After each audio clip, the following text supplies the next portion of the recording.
everyone, Dr. Denise here.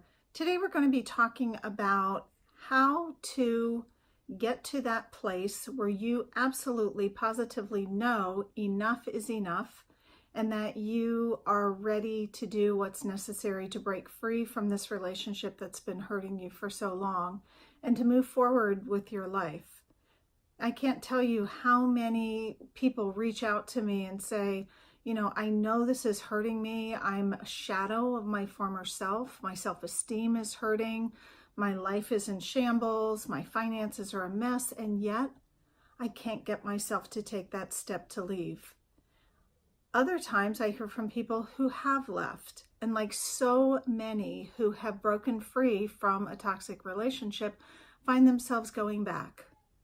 Sometimes not once or twice, but many times, going back again and again, doing your research, if you will, as to will it get better? Can it get better? Is there any hope in this relationship? And so really what it comes down to is pleasure versus pain, and finding that space where you know it will be more painful for you to stay in this relationship than it will be for you to face the fear and the uncertainty of leaving the relationship, moving on with your life.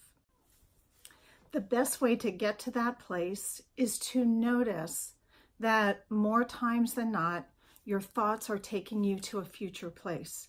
You can't deal with fear. You can't deal with decisions, with pain, with pleasure, way out there. The only place that we can connect is in the present moment. Rather than thinking maybe tomorrow it's going to get better. Maybe if I get him to read this book, maybe if I get her to go to therapy with me, whatever it is, it's out there. And so often with the idea that pleasure is around the corner, it allows you to avoid the pain in the moment.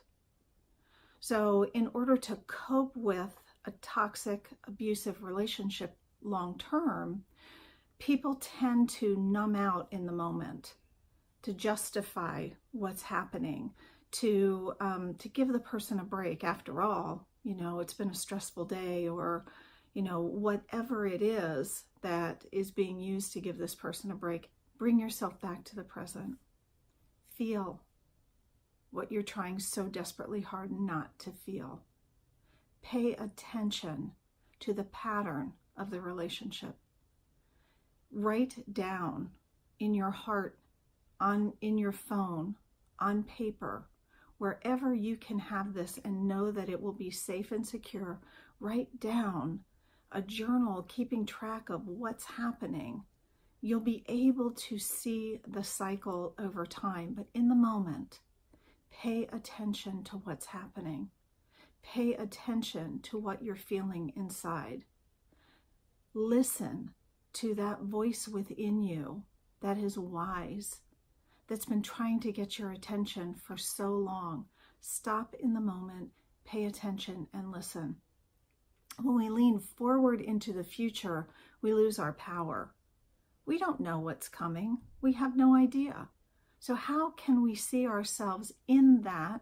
How can we create a story in that when you've lost your self-esteem, your finances are not secure, you don't know where you'll go, all of your friends and family seem to believe your abusive partner more than they believe you? Whatever the situation is, it feels like you are out there alone.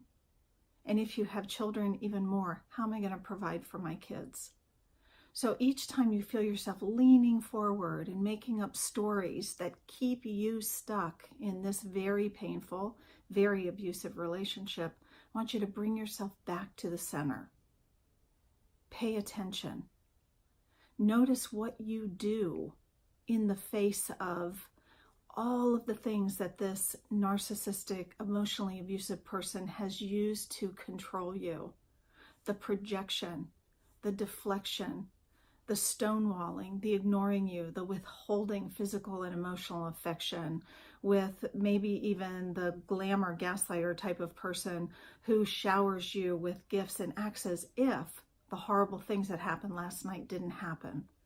Okay, all of these things in the moment, if you step back, you can't change this other person, but what you can change is you.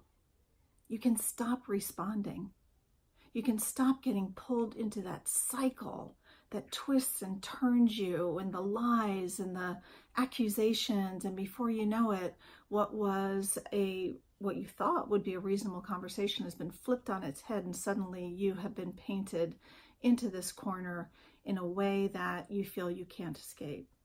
So the first thing I want you to do is begin to practice being in the moment. Don't worry about your spouse or your partner and what he or she is going to do, but bring yourself to the moment. A good idea is to have a mindfulness practice that you engage in every single day.